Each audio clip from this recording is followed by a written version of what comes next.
The Bikini Bottom is filled with people keeping secrets. Squidward, Patrick, Mr. Krabs, Sandy, and even SpongeBob are hiding some dark secrets that they don't want you to know. But in this video, I'm going to expose all of them, starting with Squidward.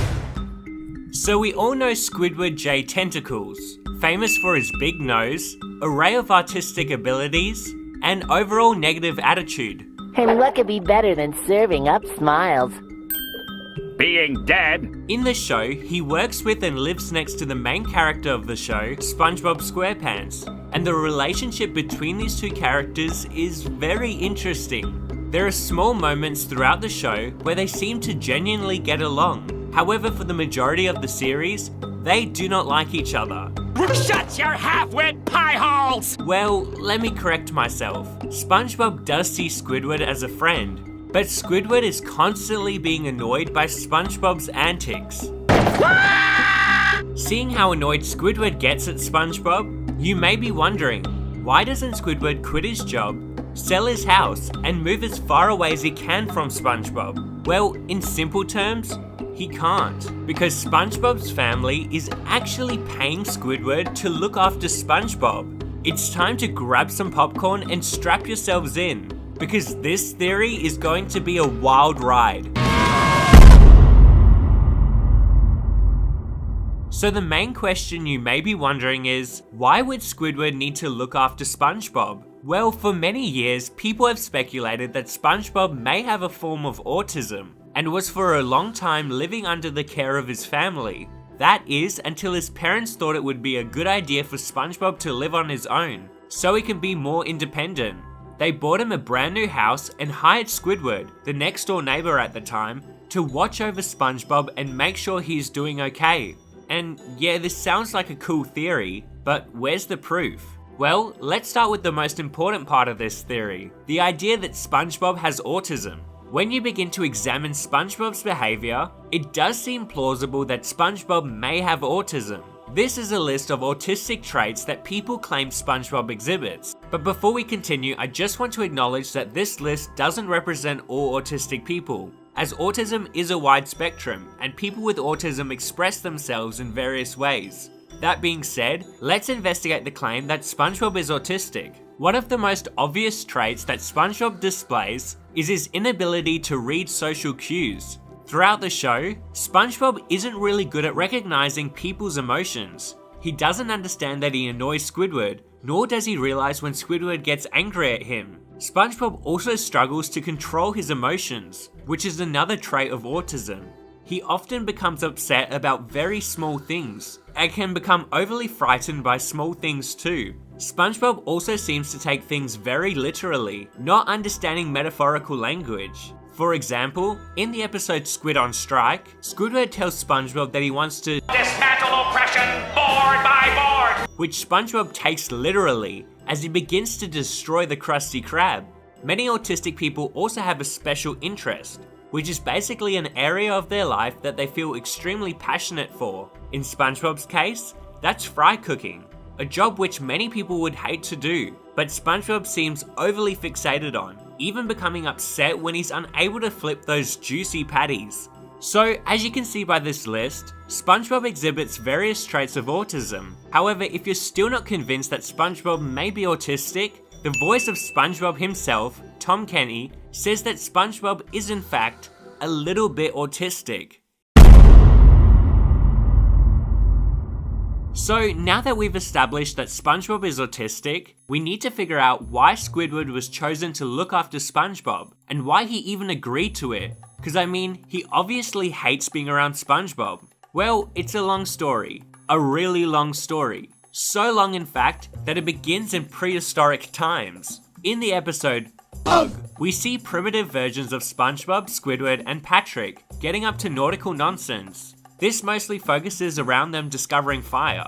The episode is really important, as it shows that SpongeBob and Squidward's family have known each other for a very long time. But this isn't the only time we see SpongeBob and Squidward's family interact throughout time. In the episode Dunces and Dragons, we see their families interacting in medieval times, and in the episode Pest of the West, we see their families interacting once again back in the Wild Wild West. So it's safe to assume that with such a long history, the two families would be extremely close, meaning Squidward most definitely knows SpongeBob's family and might even feel an obligation to help them look after SpongeBob. But now you may be wondering, why don't we see Squidward interact with SpongeBob's family in the show if he's helping them? Well, we actually do, but it's not as obvious as you think. In the episode SpongeBob's Big Birthday Blowout, we see Squidward and SpongeBob's parents attend a party for SpongeBob, so we definitely know they've interacted. In the episode Grandma's Kisses, it is revealed that Squidward even knows the location of SpongeBob's grandma's house, as he listens in on their conversation. But the best proof doesn't come from the TV show, but a comic strip titled Great Grandma, released by Nickelodeon. In the comic, SpongeBob invites Squidward to visit his grandma's house, when Squidward replies that he will come if she doesn't play any of her corny music.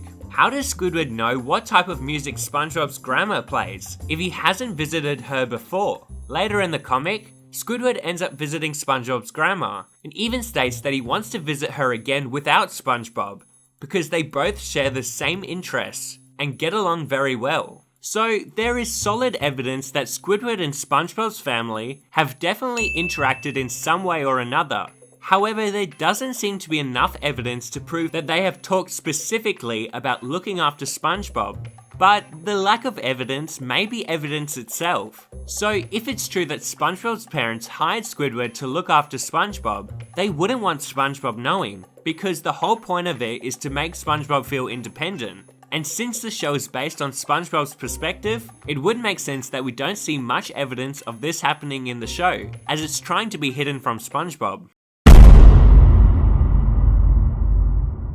So now that we've established that Squidward and SpongeBob's parents are working together, we now have to figure out why Squidward even agrees to look after SpongeBob. I mean, if he hates SpongeBob so much, why doesn't he quit his job, sell his house, and move as far away as he can from SpongeBob? We've seen Squidward's house get demolished many times throughout the show. However, he continues to rebuild his house in the same spot every time, next to SpongeBob. Wouldn't it be much cheaper and better for Squidward's mental health to rebuild his house somewhere else? Yes, we've established that he's been hired by SpongeBob's parents to look after SpongeBob, but seeing the pain Squidward suffers being around SpongeBob, why does he even agree to it? It's clear that something is keeping Squidward near SpongeBob, and by something, I mean money. In the show, it is revealed that SpongeBob's parents are actually quite rich. For example, in the episode No Free Ride, we see SpongeBob's parents give SpongeBob a brand new boatmobile as a gift. So if SpongeBob's parents have a lot of money, it's not impossible that they are paying Squidward to look after SpongeBob. Both Squidward and SpongeBob work at the Krusty Krab, and as we see throughout the show, Mr. Krabs is extremely greedy and likes to pay his employees the bare minimum. I don't pay you to breathe. You hardly pay us at all. Receiving barely any money from Mr. Krabs, you may be wondering how SpongeBob and Squidward can even afford to live. They both have nice houses, lots of furniture, and endless amounts of food. It would make sense that SpongeBob's parents are giving them both money to support themselves. This would also explain why Squidward does the bare minimum at work, because most of his money comes from looking after SpongeBob who works with him, not doing his actual job. But now you may be thinking, why doesn't Mr. Krabs fire Squidward then for being too lazy? Well, I think Mr. Krabs knows about the agreement between Squidward and SpongeBob's parents, and is afraid to fire Squidward because then SpongeBob, the Krusty Krab's best employee, will have to leave with him. I also think Mr. Krabs knows that SpongeBob is autistic and therefore keeps SpongeBob employed, so he can get tax benefits for having a disabled employee. So there you have it. That's my theory on why I think SpongeBob is autistic and Squidward was hired by SpongeBob's parents to look after SpongeBob. So we all know Patrick Star, famous for being SpongeBob's best friend, having some cool pants, and let's be honest, being dumb. Is mayonnaise an instrument? No, Patrick, mayonnaise is not an instrument. I mean, he's so dumb that the creators of the show decided that he should live under a rock, which is a metaphor for being dumb. But what if I told you that Patrick isn't as stupid as you might think? What if I told you that Patrick was really an extremely smart supervillain that was suffering from memory loss? Wait. that can't be true, right? Well, let me explain. So before we dive too deep into this theory, we have to figure out if Patrick is even smart. It's easy to say no because of moments like in the episode The Card, where Patrick doesn't even know how to count. 3, 4. What's gonna happen next? 5? This book's good! I'll take it! But strangely, throughout the show, there are moments when Patrick actually seems intelligent. For example, in the episode Squidtastic Voyage, when SpongeBob and Patrick get trapped inside Squidward, Patrick comes up with a plan to get out of Squidward that even surprises Sandy, who's a scientist. We could filter the CO2 through our ballast tanks, refire the engines, and ride the shockwave out of here. Wow.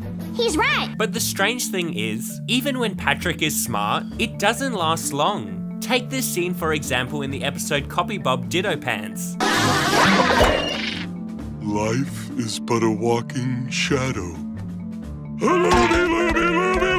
So it's safe to conclude that Patrick does have some moments of intelligence. But the question now is, why don't these moments last? Why does it seem like Patrick can be smart one moment and then dumb again the next? Well, I think I might have the answer. So for this next part, we're going to have to dive into the biology of a starfish. Starfish have a really cool ability to regrow their limbs if they ever get hurt. And of course, with Patrick being a starfish, he has these abilities too. In the episode Karate Star, we see Patrick tear off his hand, only to grow a new one in its place moments later. This is an important detail, because in the episode Patrick Smart Pants, Patrick loses his head and replaces it with a piece of brain coral. However, even though he wears the brain coral for over a week, his body doesn't grow a new head to replace the old head he lost. This must mean that Patrick's head is artificial and isn't part of his body. And there's actually a lot of proof for this theory. For example, in the episode Sing a Song of Patrick, when Patrick tries to think, we see that his brain is made of cogs, just like a machine and not a real brain. And in the episode The Secret Box, we can see sparks flying from Patrick's brain, like a malfunctioning computer when he becomes confused. So it's clear to see that Patrick's head isn't real and that he's wearing a high-tech prosthetic. But now the question is, why would Patrick be wearing a prosthetic head? Who made this head? And could this head be an explanation for Patrick's random moments of smartness? So far, we've established that Patrick shows moments of being smart, and we've also established that Patrick's head is a prosthetic. But how do these two things relate? Well, the answer lies in the episode Patrick Smart Pants. In the episode, SpongeBob and Patrick are jellyfishing when Patrick falls down a cliff and loses his head. SpongeBob mistakes a piece of brain coral for Patrick's head and screws it onto his body. This makes Patrick suddenly become super smart, even outsmarting Sandy by doing complex math problems. But the side effect of Patrick's newfound intelligence is that he can't be friends with SpongeBob because he doesn't enjoy the same things as SpongeBob anymore. This results in Patrick deciding to put his old head on, becoming dumb again to stay friends with SpongeBob. This episode marks the first time in the show when Patrick starts showing signs of being smart. And I don't think that's any coincidence. I believe that the brain coral that Patrick puts on was actually his old supervillain head. This would explain why Patrick suddenly becomes so mean to SpongeBob, Sandy, and Squidward for no reason. Because when he puts on the head, he becomes evil. It would also provide a theory that Patrick gave up being a supervillain so he could be friends with SpongeBob, creating a new head to forget about his old life, so that he would never risk losing SpongeBob again. It would also explain why Patrick has random moments of being smart, because he's experiencing memory loss after he switched heads. Sort of like how Dory in Finding Nemo can still remember small things with her memory loss. Patrick remembers being smart at times, explaining the random smart statements he makes. But if Patrick really is a supervillain suffering from memory loss, shouldn't he still have superpowers? Throughout the show, if you look closely, Patrick has been shown to have various superpowers. One of the main superpowers Patrick displays is super strength. In various episodes, you can see him lifting up his rock with no trouble at all. He also lifts roads and beats people in arm wrestles. In the episode Karate Star, we even see that he has a very strong karate chop, which has the power to destroy buildings. Another superpower that Patrick has is super speed. In the episode The Great Patty Caper, we see that Patrick is able to run faster than a moving train. In the episode Mermaid Man and Barnacle Boy 5, we also see that Patrick has the ability to stretch himself like elastic. And let's not forget, Patrick is also shown to be very smart throughout the show. So with all these superpowers, like most superheroes out there, Patrick gets super hungry using so much energy. This could explain why Patrick is seen eating so much food. However, he isn't that overweight. I mean, in the episode What's Eating Patrick, we see Patrick eat 1,000 Krabby Patties, and yet he doesn't get fat. So now that we've established that Patrick does have superpowers, I'm going to explain why Patrick isn't a superhero, but rather a supervillain. So the question now is, how do we know Patrick is really a supervillain and not a superhero? Well, one of the most obvious signs is Patrick's interaction with Mermaid Man. Every time Patrick visits Mermaid Man with SpongeBob, Mermaid Man starts randomly screaming evil. This appears to just be a funny gag, but why would it just happen when Patrick is around? Is there something Mermaid Man knows that we don't? In the episode, SpongeBob meets the Strangler. When Patrick is accused of being the Strangler, instead of denying it, he instead says, "For all we know, he could be the Strangler." I'm the Strangler? No, I should have known! That's a bit strange if you ask me, especially if you're being accused of being someone evil. But these are just minor moments. The real proof comes from the SpongeBob video game titled Nighty Nightmare. The game is set inside Patrick's dream, where he believes he is a superhero trying to save Bikini Bottom from a villain known as, wait for it, the dreaded Patrick. Now take a second to think about what this says about Patrick's subconscious. Patrick is a hero who needs to save the city from himself. Is this Patrick getting flashbacks to his old villainous life? And if you need any more proof, the dreaded Patrick's evil lair turns out to be Patrick's own house. Patrick clearly sees himself as a villain in this dream, and I believe that's because he truly was a villain, but became so evil that he lost his best friend SpongeBob. So using his smart skills, he made a new head for himself that would allow him to forget about his evil past and keep his friendship with SpongeBob. He must have discarded his villainous head with the brain coral, and that's why Patrick changed so much when he put it back on, pushing SpongeBob away again. So that's why by the end of the episode, he chooses to return to a dumber version of himself to save his friendship with SpongeBob, just like he did when he was a supervillain. So we all know Eugene Harold Krabs, proud owner of the much beloved Krusty Krab, father to his teenage daughter Pearl, and of course, lover of all things money. Hello, I like money. But what if I told you that Mr. Krabs was evil? Evil! Yes, Mermaid Man, evil. And I'm not talking about the fact that he underpays his workers, prints counterfeit money, or has tried to kill Plankton many times. Mr. Krabs is evil because of what he puts inside his Krabby Patties. Now you may be thinking, but we know what's inside the Krabby Patty. SpongeBob has clearly said it many times. Just look at this video.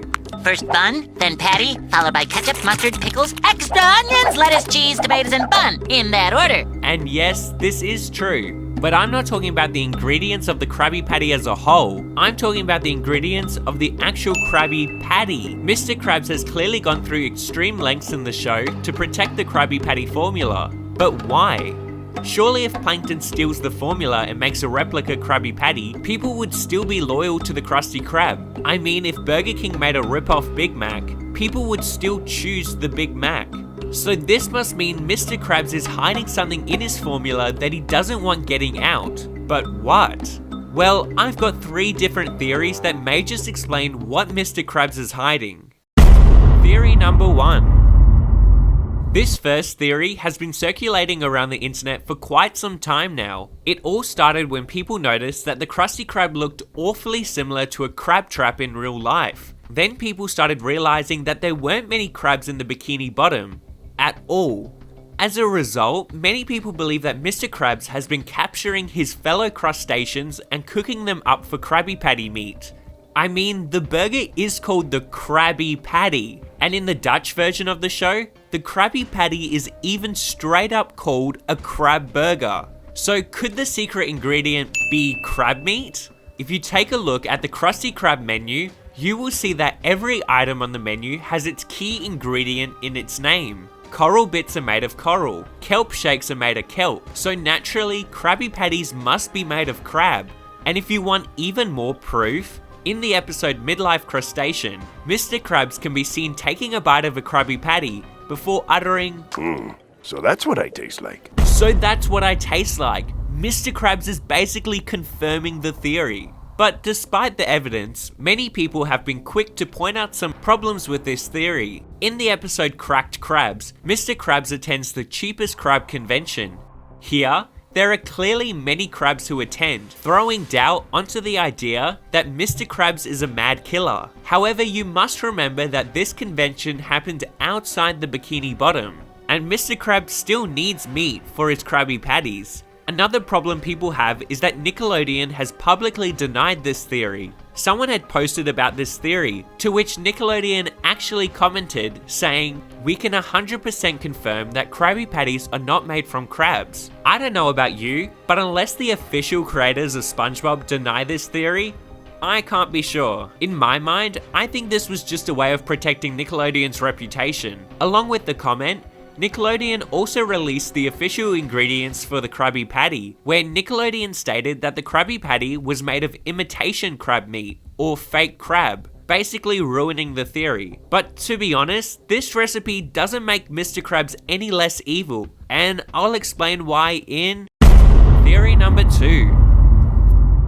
So this next theory is a bit more believable, as it is based on evidence that has been proven in the show. In the episode Friend or Foe, Mr. Krabs finally reveals to SpongeBob the origin of his feud with Plankton. Mr. Krabs explains that growing up, they had been best friends, bonded by the fact that they were both outcasts. One day, they decided to make a burger together, after their favourite restaurant went out of business.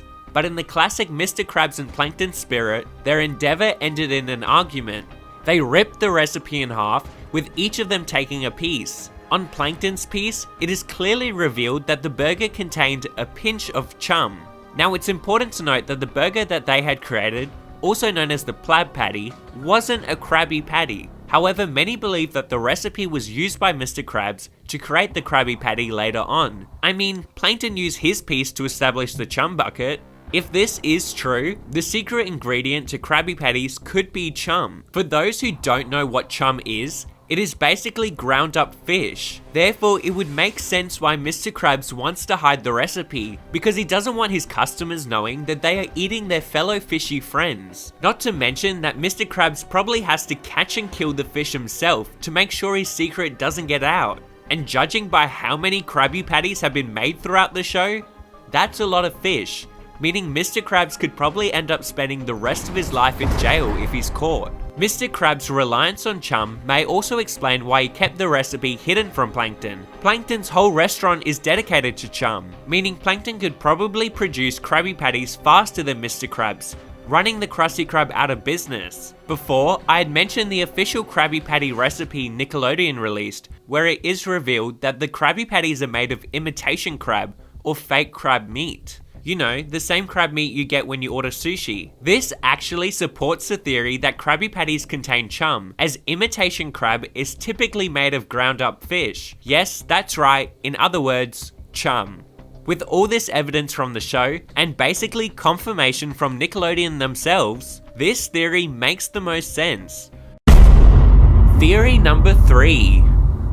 So this last theory is a bit crazy, but it actually makes a lot of sense. And no, the theory isn't that the secret ingredient is whale blubber, and that Mr. Krabs is raising Pearl just so he can kill her, because unfortunately, there isn't enough evidence for that. So basically, Twitter user Catherine Danielle decided to simply Google what the Krabby Patty recipe was. and she found out that the Krabby Patty contained Poseidon powder. Now, for those who don't know what Poseidon powder is, a quick search on the Urban Dictionary reveals that Poseidon powder is actually slang for cocaine. And since then, Google hasn't tried to hide it. I mean, if you search up what's the secret ingredient in Krabby Patties on Google now, it straight up says cocaine. And to be honest, this actually explains a lot about the show. It explains why all the fish in Bikini Bottom can't stop eating Krabby Patties. Mr. Krabs can raise the price of Krabby Patties, dye them different colors, even make them out of cement.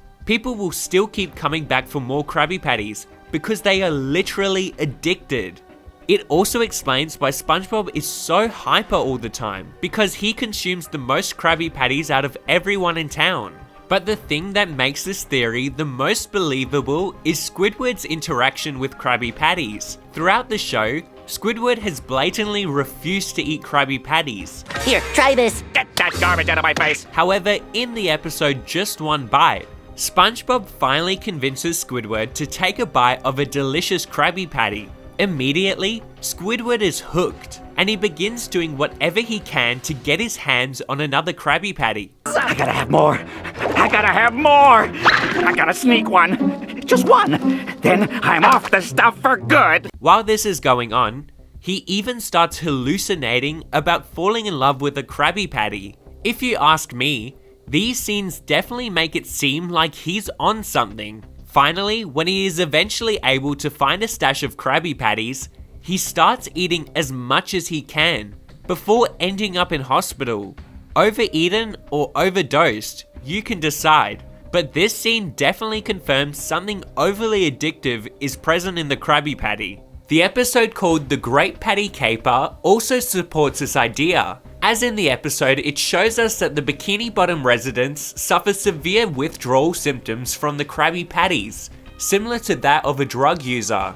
And again, it would make sense that Mr. Krabs wants the formula to be hidden, because if it got out that he's been drugging the citizens of the Bikini Bottom, he would, again, be spending a lot of time in jail. So there's my theories on what I think greedy Mr. Krabs could be hiding in the formula. Crab meat, chum, drugs, or something else. Let me know what you think the secret formula is in the comment section.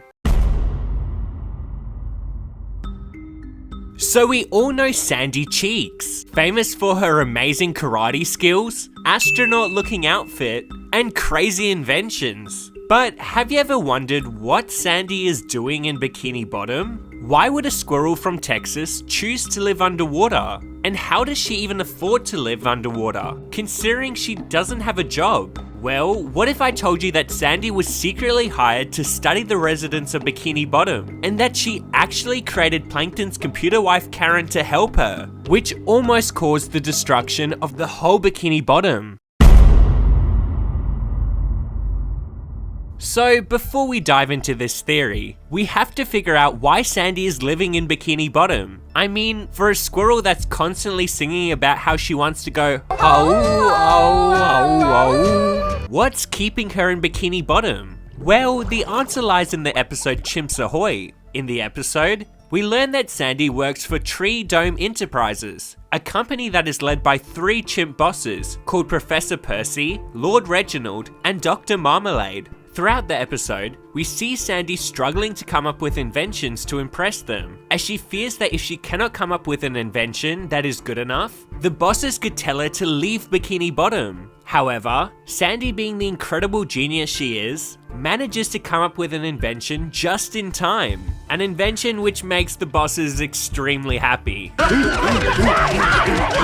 So ultimately, the bosses decide that Sandy can stay for another 20 years in Bikini Bottom. And they even state that they'll increase her pay too. I am going to offer you a 20-year contract with a substantial pay rise. I accept. So the 2 main things we learn from this episode are, number 1, Sandy is working for Tree Dome Enterprises. And number 2, she is getting paid by them to make inventions, which explains why she can afford to live in Bikini Bottom. But now the question is, what are the inventions being used for? Well, we also find out in the episode Chimps Ahoy that the purpose of Sandy being in Bikini Bottom is to study undersea life. aka the residents of Bikini Bottom. So that means that Sandy is making inventions to monitor the citizens of Bikini Bottom. That's pretty crazy. But what if I told you that one of those inventions, which might even be her best invention, has been in front of us this whole time? So now you may be thinking, there is no way Sandy could have made Karen. I mean, we all know that Plankton made Karen, and that she is his loving computer wife. However, there is actually a lot of proof to back up the theory that Sandy did in fact create Karen. For example, if you take a look at every time Plankton has tried to make an invention, especially a robot, you will see that the inventions always resemble him in some way. Whether that's having one eye, green skin, or just straight up being shaped like Plankton. So it's a bit strange for Karen not to resemble Plankton in any way. Not to mention, Plankton's inventions always end up breaking or exploding. Sandy's inventions, on the other hand, are nothing like her. They're creative and they seem to last a little bit longer. But there is one more important piece of evidence. If we go back to the episode Chimps Ahoy, we can see that Sandy has actually created a robot before that looks awfully similar to Karen. So is it that crazy to think that Sandy might have created Karen? I mean, just look at the two side by side. But now you may be thinking, okay, it might be possible that Sandy created Karen, but then why did Sandy create Karen? Well, like I said before, Sandy is being paid to create inventions that monitor the citizens of Bikini Bottom. So that must mean that Karen was also created to monitor the citizens of Bikini Bottom. But if this is true, why would Sandy decide to let Karen live with Plankton? Well, the answer is actually pretty simple. Sandy and Plankton are the only inventors in the whole of Bikini Bottom. So naturally, Sandy would want to keep Karen in a place where if she needed repairs, someone would be able to help her. Not to mention, the chum bucket doesn't get a lot of visitors. So it would be the perfect place for Sandy to hide her robot that spies on Bikini Bottom residents without being exposed. Okay, if this is all true, then there's an obvious question we haven't answered. Why don't we ever see Sandy hanging out with Plankton and Karen? Well, we actually do. Now, if you're like me, you might not be able to remember any times when Sandy has actually hanged out with Karen or Plankton. I mean, if Karen is Sandy's creation, wouldn't she want to check up on Karen to see how she's doing? Well, there are actually many episodes where Sandy interacts with both Karen and Plankton. In the episode Salsa Imbecilius, Plankton accidentally turns all the residents of Bikini Bottom dumb, besides Karen and Sandy, who have to work together to fix Plankton's mess. In the episode Girls Night Out, we see Sandy and Karen decide to have a fun night out, where they prank Plankton, who is trying to steal the secret formula. In the episode Perfect Chemistry, we even see Plankton and Sandy work on an invention together. And in the episode Mimic Madness, we see Plankton and Sandy playing a friendly game of chess outside the chum bucket. So from all those examples, we can now establish that Sandy does interact with both Karen and Plankton. But here comes the crazy part. I'm about to tell you how Sandy's plan to use Karen for surveillance almost led to the destruction of the Bikini Bottom. So for this final part, we are going to have to take a look at the original SpongeBob movie. In the movie, we see Plankton discussing with Karen that he wants to steal the Krabby Patty secret formula. However, he has run out of plans. That's when Karen states that Plankton had forgotten about a plan, which was labeled as Plan Z. Plan Z, here it is! Just like you said! Plankton is confused when he sees Plan Z because he doesn't remember coming up with it. And that's because he didn't come up with it. I believe Sandy and Karen had planted Plan Z, hoping that Plankton would follow along with it. But now the question is, why would Sandy and Karen plant Plan Z? Well, let's take a look at what Plan Z was actually about. Plan Z suggested that Plankton should put a mind-controlling helmet on all the citizens of Bikini Bottom. But now you may be wondering, how does this benefit Sandy? Well, if Sandy wanted to monitor all the citizens of Bikini Bottom, what better way than to place a helmet on every citizen in Bikini Bottom? That way, her job would be much easier, and as a result, she could even earn way more money. And yes, Sandy did have a helmet placed on her in the movie. But when she had the helmet on, she wasn't wearing her suit. So how is she breathing with the helmet on? That must mean that the helmet is actually an air tank, like her glass dome. Once again showing how Sandy is constantly covering up for her lies, so she isn't caught out. But now you know the truth. So there you have it. That's my theory on why I think Sandy was secretly hired to monitor the citizens of Bikini Bottom, resulting in Sandy creating Karen. Together, they came up with Plan Z to try and make Sandy's job more easy. However, the plan backfired and almost led to the destruction of the entire Bikini Bottom. SpongeBob has been airing since 1999, and the series has produced over 300 different episodes. But somehow, there are still a lot of questions people have about the show. For example, what are these flowers in the background? If SpongeBob's parents are sea sponges, how can SpongeBob be shaped like a kitchen sponge? And most importantly, how can there be talking fish that also live in the human world? Well, the answer is actually pretty simple: pollution. Pollution plays a bigger role in SpongeBob than you might think. And in this video, I'm going to prove that without pollution, the SpongeBob universe wouldn't even exist. So to understand the origin of Bikini Bottom, we need to look at a real-life event. After World War II, the USA gained control over a small group of islands in the Pacific, known as the Marshall Islands. One of these islands that they acquired was called Bikini Atoll, and from 1946 to 1958, the USA tested 67 nuclear weapons on this island. This made the area extremely radioactive, and to this day, no one can live in the area. So now you may be wondering, how does this tie in with SpongeBob? Well, many people believe that the radioactive pollution from these tests went into the ocean, mutating the creatures who inhabit this area. Now, this would explain why the residents of Bikini Bottom can be talking fish, but also live in the real world, alongside humans. But where is the proof? Where is the evidence that definitively shows that the Bikini Bottom is located even near Bikini Atoll? Well, let's start with the obvious: the name. You can't deny that Bikini Atoll sounds very similar to Bikini Bottom. And if you think about it, why would a kids show allow a city to be called Bikini Bottom if they didn't have a good reason? The iconic island in SpongeBob also looks very similar to the real-life Bikini Atoll island, from the palm trees to the white sand. If you're a fan of SpongeBob, you've probably seen this footage of a nuclear explosion used many times throughout the show. In the episode Dying for Pie, it's used when SpongeBob hits Squidward with an explosive pie. And in the Krusty Plate, it's used when SpongeBob explodes the Krusty Krab. Just to name a few episodes. Many people believe that the explosion footage is actually taken from the real-life Bikini Atoll explosions. I mean, just look at the footage. This is the explosion SpongeBob uses, and this is the Bikini Atoll explosion. SpongeBob explosion, Bikini Atoll explosion. You can't say they aren't similar. It's also important to note that there is also a lot of proof that radiation pollution does exist in the Bikini Bottom.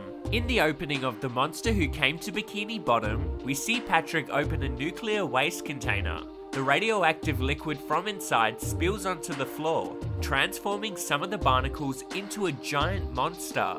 And later in the episode, we also see a magazine for Toxic Waste Monthly. In the episode Bottle Burglars, SpongeBob and Squidward sneak into the chum bucket when they discover a can of toxic waste and spent fuel rods. And most notably, in the episode Feral Friends, we see a radioactive moon that has the power to literally transform the residents of Bikini Bottom into talking fish. Why would they include this in the show if it didn't play an important role in the SpongeBob universe?